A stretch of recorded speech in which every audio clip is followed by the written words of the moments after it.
Hello, hello, hello, everybody. Welcome back to our tax guidance series. In this session, we're going to be getting into decoding Schedule K-1, Partnership and S-Corp Insights. So understanding this form is going to be important for partners in partnerships and shareholders in S-corporations. As it details how to report your share of business income deductions and, of course, those lovely credits. But before we get into decoding Schedule K-1 Partnership and S-Corp Insights, I'm going to introduce myself. So my name is Shane Harris, and around here on these social media streets, I'm also referred to as Shane the Negotiator, and I help coaches, consultants, and service providers who are overwhelmed and lack guidance to achieve true financial freedom. And I do that by providing expert tax and coaching services. So that is what I do. That is who I help. So let's get on into understanding Schedule K-1. So Schedule K-1 is the tax document issued annually in partnerships and S corporations. It reports each partner or shareholder's share of the entity's income, deductions, credits, etc. It's like a W-2 for business partners and S corporation shareholders. Providing this information need to complete your personal you providing this information is needed to complete your personal tax return. So components of the Schedule K-1. The form includes various sections detailing the recipient's share of the income, rental income, dividends, capital gains, and deductions such as interest and taxes. It also covers specific items like the foreign transaction and alternative minimum tax, AMT items. So let's get into a case study before I start to show you that Schedule K-1. So let's consider Sophia. She is a partner in a consulting firm operating as a partnership. Her Schedule K-1 shows not just her share of the profits, but also her portion of the business interest, expense deductions, and investment income the partnership has earned. This comprehensive breakdown helps her accurately report her income and deductions on her personal tax returns. So, reporting income and deductions, your K-1 information should be reported on your personal tax return. Income from the K-1 is added to other income sources, while the deductions and the credits can reduce your overall tax liability. It's important to understand each line item to ensure accurate reporting. So before I show you that K-1, as a recap, we have discussed the S-Corp and the partnership tax return briefly. So when you file your partnership and your S-Corp tax returns, the partnership tax returns is going to be filed on what's called Form 1065. And the S-Corp tax returns are going to be filed on Form 1120S. Those are informational returns only. Excuse me. So there's no taxes that you generally have to pay for the business. The business is just reporting the income and expenses or profits or loss to the IRS for informational purposes only. The net profit or the net loss, whether it's a positive or a negative number, gets reported on this Schedule K-1. This K-1 is given to each member if they're partners, partnership, or to each shareholder if they are shareholders in the S corporation.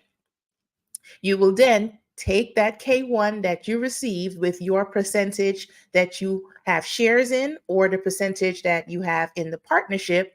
It's going to have a total amount. So for example, let's say your net for the year was 100K after all the expenses for the business. So for a partnership, let's say it's two of you and the partner and you both have a 50-50 split.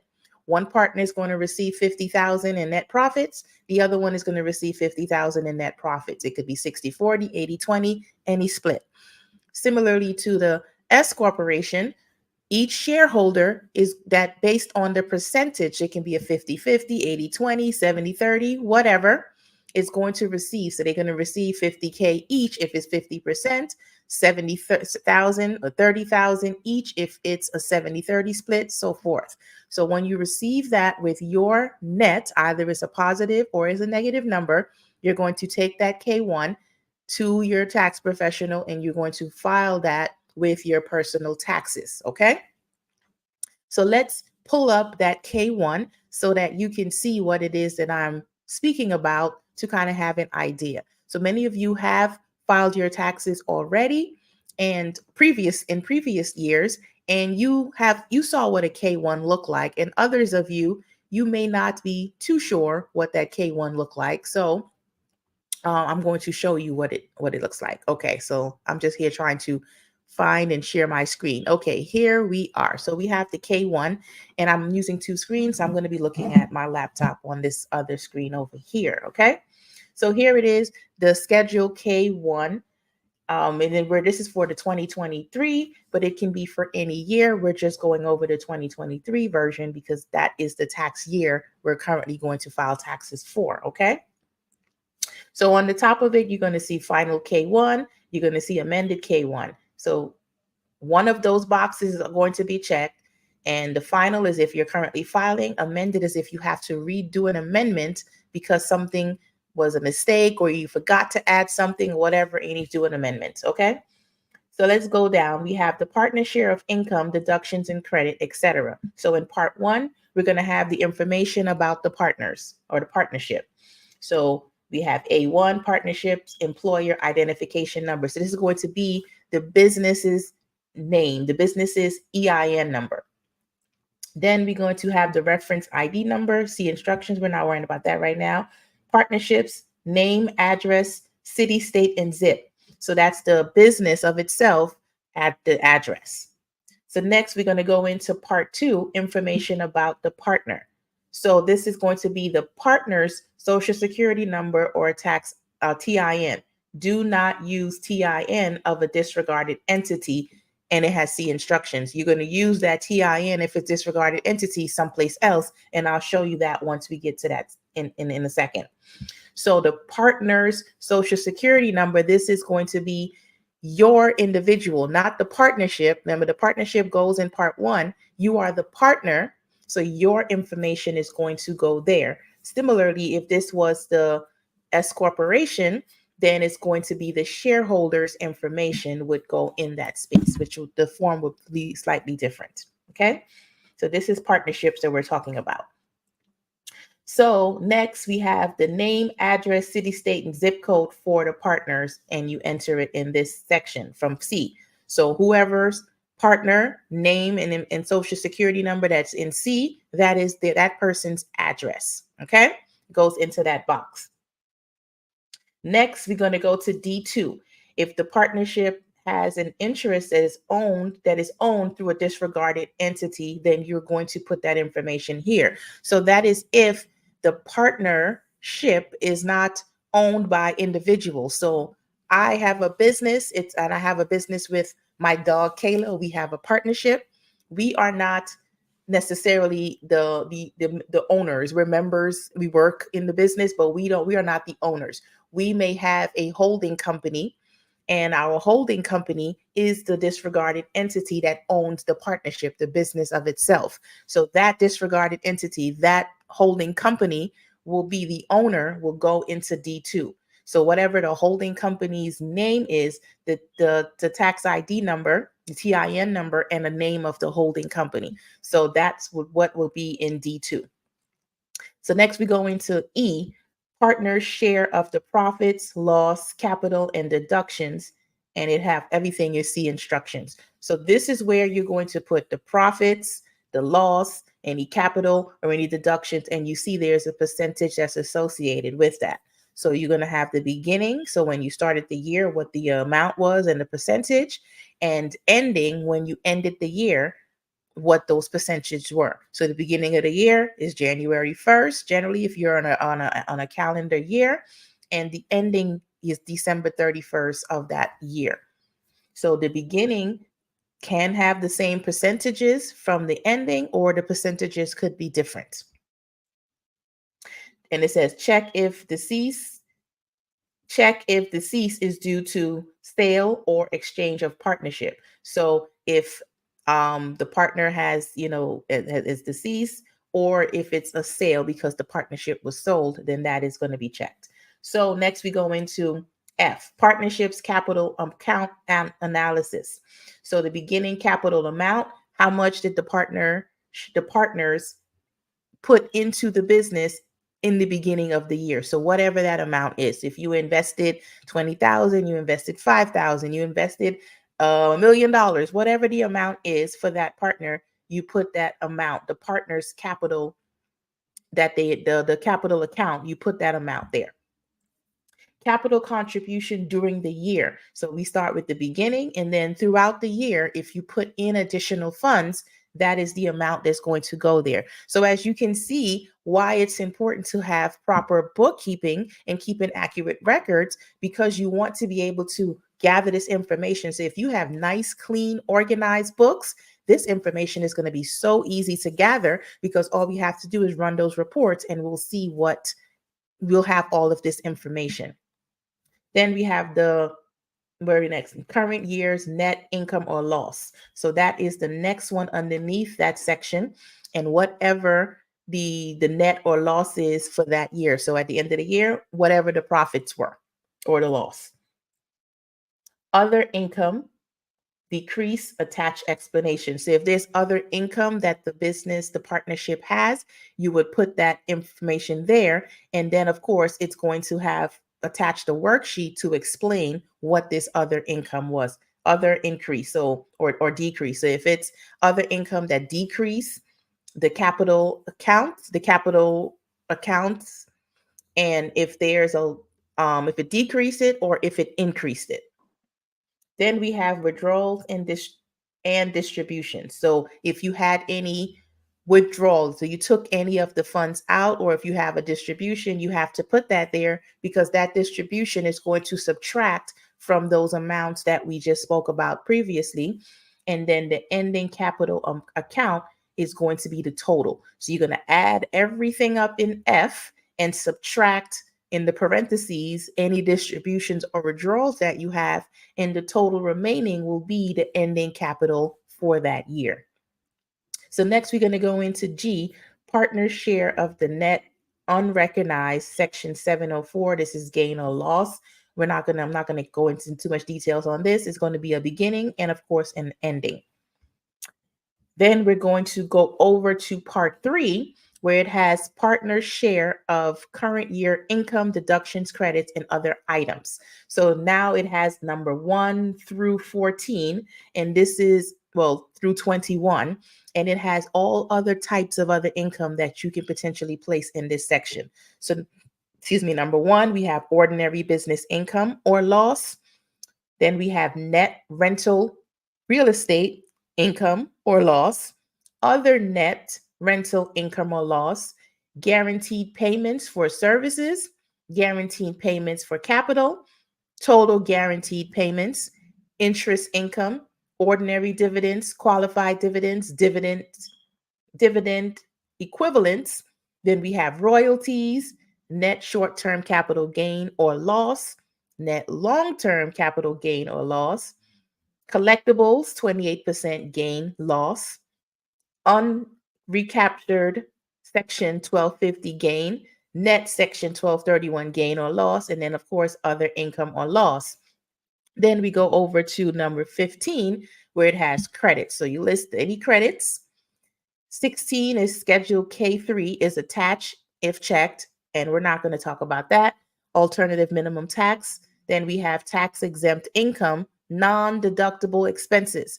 So any income that is tax exempt, so it's tax-free income, and non-deductible expenses. These expenses that you are not able to deduct. This is where it would be placed. Then we have distributions, number 19. So any of the distributions that you receive throughout that year will go there, and other information. So other information that's relevant to the partner that was not listed anywhere else on this form, that is what's going to go into 20. And then last one is foreign taxes paid or occurred. And then you will place that information there. So that's pretty much in a nutshell how to read the Schedule K-1, and this is for the partner's share of the current year's income, deductions, credits, etc. Okay?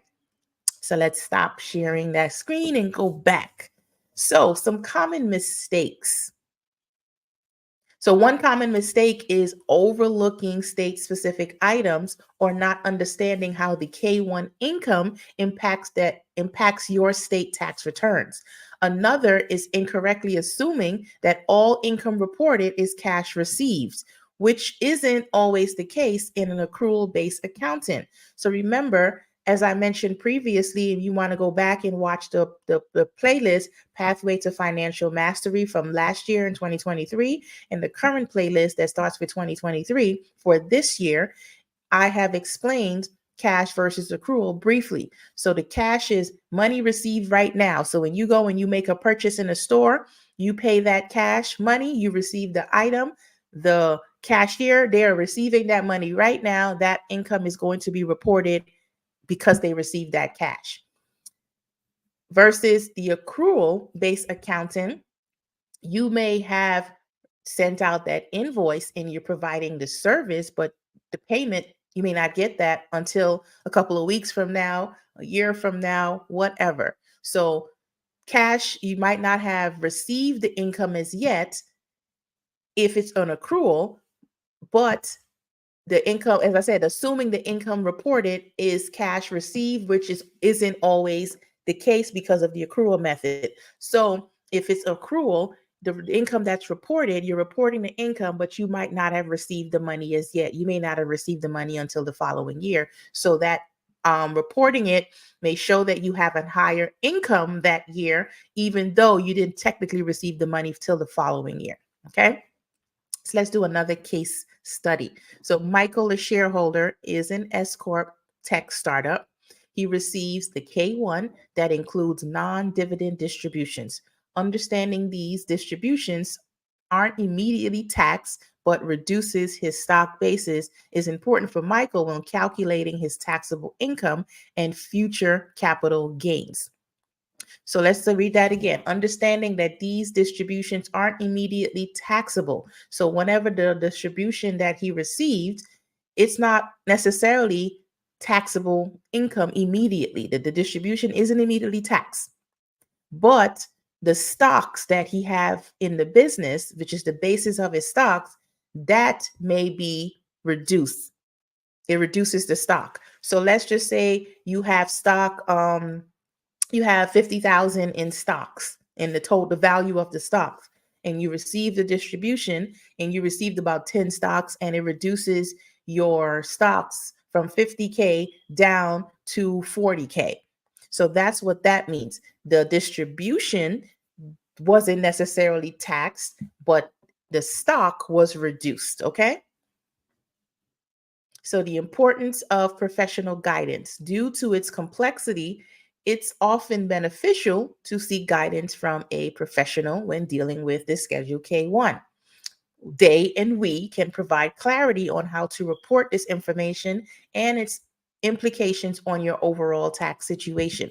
So when it comes to these K-1s, like I said, we're starting to get into a little bit more complex taxes. So you do not want to do these yourself if you are not in the profession to know. If you don't understand how this stuff works, you should not be doing this yourself. Okay. So let's go into conclusion. Schedule K-1 is an important piece of the tax puzzle for anyone involved in a partnership or, of course, an S-Corp. Accordingly, decoding and reporting this information is important to ensuring proper tax compliance and optimizing your tax situation. So to give a little bit of a teaser for next week or the next session, we'll focus on the home sale exclusion, maximizing your benefits. Whether you're planning to sell your home or you have recently sold it, understanding this exclusion can save you a significant amount in your taxes. So in closing, I thank you for joining in today's session. And if you found it insightful, please like, share, and subscribe to the YouTube channel. If you're watching it on any of the other platforms, come on over to YouTube and subscribe to the channel. And on those platforms, be sure to follow for more tips and information that is going to be relevant to you. So stay informed and on top of your tax responsibilities.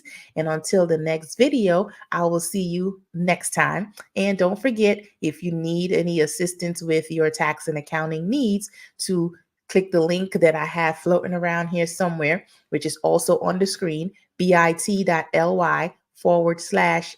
negotiator, and I'll be able to assist you in your Schedule K-1, in your 1065, your 1120S, your 1120, your 1040, and all those fancy numbers that is out there. I can assist you with getting those straightened out. So until next time, you guys have a great